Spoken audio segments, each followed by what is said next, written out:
যোৰহাটৰ চিনামৰা জাতীয় বিদ্যালয়ৰ শিক্ষাৰ্থীসকলে আজিৰ পৰা আৰম্ভ কৰিছে ন ভুইৰোৱা পৰ্ব আৰু সহযোগিতা আগবঢ়াইছে শিক্ষাগুৰুসকলে। বিগত বৰ্ষসমূহৰ দৰে এইবাৰো এনেদৰে শিক্ষাগুৰু আৰু শিক্ষাৰ্থীসকল নামি পৰিছে ন ভুইৰোৱাত। শিক্ষাৰ্থীসকলক তেওঁলোকে এইদৰে বিদ্যালয়ৰ পাঠদানৰ লগতে আন শিক্ষাও প্ৰদান কৰিছে। মই কিছু কথা পাতিম শিক্ষয়িত্ৰীসকলো যিহেতু আছে।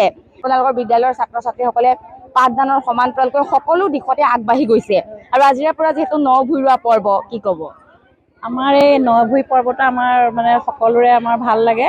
এইটো আমাৰ বিদ্যালয়ত প্ৰতিষ্ঠা কালৰ পৰা বুলি ক'লেও ভুল কোৱা নহয় যে আমাৰ এই খেতি বাতি চলি আহিছে আৰু ছাৰেও আচলতে খেতি নকৰা সময়তো নিজৰ জলসিঞ্চন পদ্ধতিৰে 12 মাহে খেতি কৰে বুলি ক'ব পাৰি। ছাত্ৰ ছাত্ৰীসকলৰ পাঠ্যপুথিৰ লগত তেওঁলোকে হয় অকল পঢ়েহে, কিন্তু এই ধৰণে আমি যেতিয়া কৰি দেখুৱাওঁ তেওঁলোকে কেনেধৰণে কি কৰে তেওঁলোকে বৰ্ণনাবিলাক ভালকৈ বুজিব পাৰে বা পৰীক্ষাত তেওঁলোকে লিখিব পাৰে বা আনৰ আগত তেওঁলোকে অৱগত কৰিব পাৰে। যিহেতু বৰ্তমান সময়ত এই খেতি বাতি একেবাৰে লোপ পাই গৈছে, সেইকাৰণে আমি এওঁলোকক এইবিলাকৰ মাজত আমি এইবিলাক ধৰি ৰাখিব খুজিছোঁ আৰু আমাৰ বহুত ভাল লাগিছে। আমি সেইকাৰণে আজি ইয়াত খেতিত নামি পৰিছোঁ এনেকুৱা। হয়, এনেদৰে আচলতে শিক্ষাৰ্থীসকলক সহযোগিতা আগবঢ়াইছে শিক্ষাগুৰুসকলেও। যিহেতু এইবাৰে প্ৰথম নহয়, বিগত বৰ্ষসমূহতো প্ৰতিষ্ঠা কালৰে পৰাই বুলি উল্লেখ কৰিছে। প্ৰতিষ্ঠা কালৰে পৰাই তেওঁলোকে এনেদৰে ন ভুইৰোৱা পৰ্ব এইখন পথাৰত তেওঁলোকে আৰম্ভ কৰে আৰু বিদ্যালয়ৰ পাঠদানৰ সমান্তৰালকৈ বিভিন্ন দিশত চিনামৰা জাতীয় বিদ্যালয়ত শিক্ষাৰ্থীসকলক শিক্ষা প্ৰদান কৰা হৈছে আৰু বিহু নাম গাই খুব সুন্দৰকৈ কেৱল ছাত্ৰীসকলেই নহয় ছাত্ৰসকলেও কিন্তু ভুইৰোৱা পৰিলক্ষিত হৈছে। মই ND24 দৰ্শকসকলক দেখুৱাইছোঁ ইয়াৰ পৰিৱেশটো সকলোৰে মুখত আজি হাঁহি বিৰিঙিছে, ভাল লগা পৰিৱেশ। বিহু নাম গাই তেওঁলোকে এনেদৰে পথাৰত আজি ভুই ৰুবলৈ আহিছে আৰু সকলো এনেদৰে আগুৱাই আহিছে, সহযোগিতা আগবঢ়াইছে শিক্ষাগুৰুসকলে সকলোখিনি শিক্ষা তেওঁলোকক দিয়াৰ প্ৰয়াস কৰিছে। এইবাৰে প্ৰথম নে আগতেও এনেদৰে ভুই ৰোৱা? নাই, এইবাৰে প্ৰথম। হয়। আগত নাই অহা নেকি? আগতো হয় এনেকুৱা? নাই, সপ্তম শ্ৰেণীৰ পৰা মাতে। হয়। বাকী আমাৰ লাগিছে, ভাল লাগিছে। ঘৰত পথাৰলৈ যোৱা নে? যাওঁ। ঘৰতো পথাৰলৈ যা? ঘৰতো ভুই ৰোৱা? আমাৰ বিদ্যালয়ে পদক্ষেপ বহুত ভাল লৈছে। ধান কটাৰ সময়তো মাতে, বহুত ভাল পদক্ষেপ লৈছে। হয়, এনেদৰে খুব সুন্দৰকৈ সকলো আগবাঢ়ি অহা পৰিলক্ষিত হৈছে। মই কিছু কথা পাতিম। কেনেকুৱা লাগিছে? কোন ক্লাছৰ তুমি? মই ক্লাছ 9ৰ। আগতো ৰোৱা নিশ্চয় ভুই? কেনেকুৱা লাগিছে আজি? ভাল লাগিছে, বহুত ভাল লাগিছে।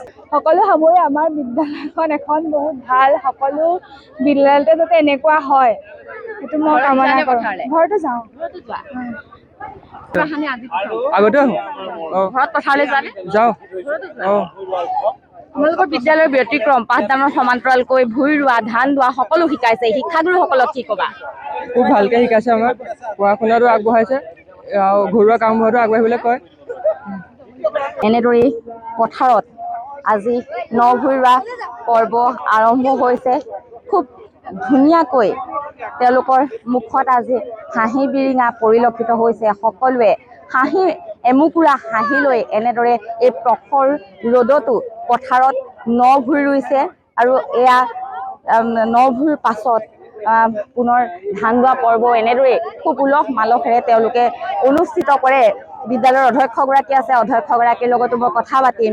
খুব এটা ভাল লগা পৰিৱেশ, এনেদৰে সকলো ওলাই আহিছে। খুব এটা সুন্দৰ পৰিৱেশ আপোনালোকৰ বিদ্যালয়খনে দিছে। ন ভুই ৰোৱা, ধান দোৱা সকলো আমি ND24 দৰ্শকসকলক দেখুৱাওঁ। আজিৰ পৰা পুনৰ ন ভুই ৰোৱা পৰ্ব, কি ক'ব? আজি আমি প্ৰায় 1.5 বিঘা মাটি বোকা দিছোঁ। এয়া ছাত্ৰ ছাত্ৰীসকলে ৰুব আৰু ছাত্ৰ ছাত্ৰীসকলক আমি প্ৰথম কথা শিপাৰ লগত সম্পৰ্কিত কৰিব বিচাৰিছোঁ। ছাত্ৰ ছাত্ৰীসকলক আমি কৰ্ম কেনেকৈ কৰে আৰু খেতিটো হৈছে এটা আমাৰ প্ৰাণ। আচলতে অসমৰ মূল হেৰি হৈছে কৃষি হৈছে ধান খেতি আৰু এই ধান খেতিটো যদি তেওঁলোকে কৰিব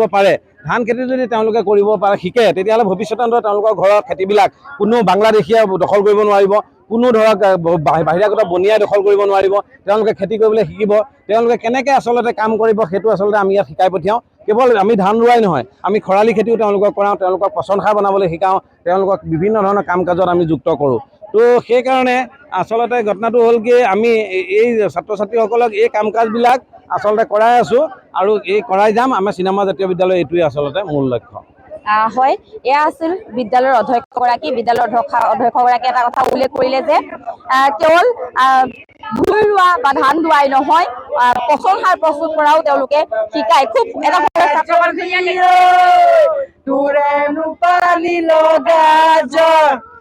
হাতত চৰিয়ালৈ পানী তুলি থাকোতে মাজনী হাতত চৰিয়ালৈ পানী তুলি থাকোতে মাজনী মাজনী তোৰেনো পানী লৰা ঝৰ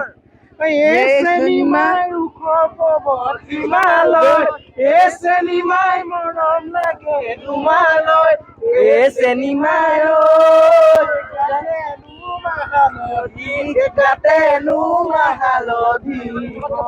কেনেকুৱা লাগিছে আজি? আজি ভাল লাগিছে। আগতো অহা নিশ্চয়? আহো পৰ্ব, ধান দোৱা পৰ্ব সকলোলৈকে আহা? সকলোলৈকে আহো। তোমালোকৰ বিদ্যালয়ৰ পদক্ষেপ সম্পূৰ্ণ ব্যতিক্ৰম, কি ক'বা? ভাল লাগে তেনেকে, মানে এতিয়া ঘৰততো তেনেকে কেতিয়াবা নোৱাৰো এই স্কুলৰ পৰা, এই স্কুলতে এনেকে ৰুবলৈ পাই ভাল লাগে আৰু। সকলো শিক্ষা দিছে, কেৱল ভুই ৰোৱাই নহয়, তোমালোকে আন খেতিও কৰা? আন খেতি কৰোঁ। আমাৰ এতিয়া আঘোণত ধানো কাটিম, তাৰপিছত ন খোৱা পৰ্বও হয়, তেনেকে ভাল লাগে আৰু। আমাৰ ঘৰত খেতি নাই, স্কুলতে আমি এইটো উপভোগ কৰিব পাওঁ, বহুত বেছি ভাল লাগিছে। চবাৰে ৰোৱা হয় ইয়াত আৰু ধানো কটা হয়, বহুত ভাল লাগিছে। ঘৰত যোৱা নে পথাৰলৈ? নাই, আমাৰ ঘৰত পথাৰ নাই। ঘৰত পথাৰ নাই, ইয়াতে শিকিছা? ইয়াতে শিকিছো। আগৰবাৰো ৰুইছিলো, এবাৰো ৰুইছো, বহুত ভাল লাগিছে। দোৱাও। এনেদৰে আজি শিক্ষাৰ্থীসকল ওলাই অহা পৰিলক্ষিত হৈছে। কেৱল আজিৰ দিনটোতেই নহয়, এইখন বিদ্যালয়ত দিয়া হয় বিভিন্ন শিক্ষা। পচন সাৰ প্ৰস্তুত কৰাও শিক্ষা দিয়া হয় এইখন বিদ্যালয়ত। সকলোৰে মুখত এমুকুৰা হাঁহি। এই প্ৰখৰ ৰ'দতো তেওঁলোক পথাৰলৈ ওলাই আহিছে। শিক্ষাগুৰুসকলেও সহযোগিতা আগবঢ়াইছে আৰু খুব এটা সুন্দৰ পৰিৱেশ। তেওঁলোকৰ এটা মূল মন্ত্ৰ, জ্ঞান আৰু কৰ্মই আমাৰ ধৰ্ম, ইয়ে আমাৰ মৰ্ম। এই মূল মন্ত্ৰ আগত লৈ বিগত বৰ্ষসমূহৰ দৰে এইবাৰো চিনামৰা জাতীয় বিদ্যালয়ত আজিৰে পৰা ন ভুই ৰোৱা পৰ্ব আৰম্ভ হৈছে।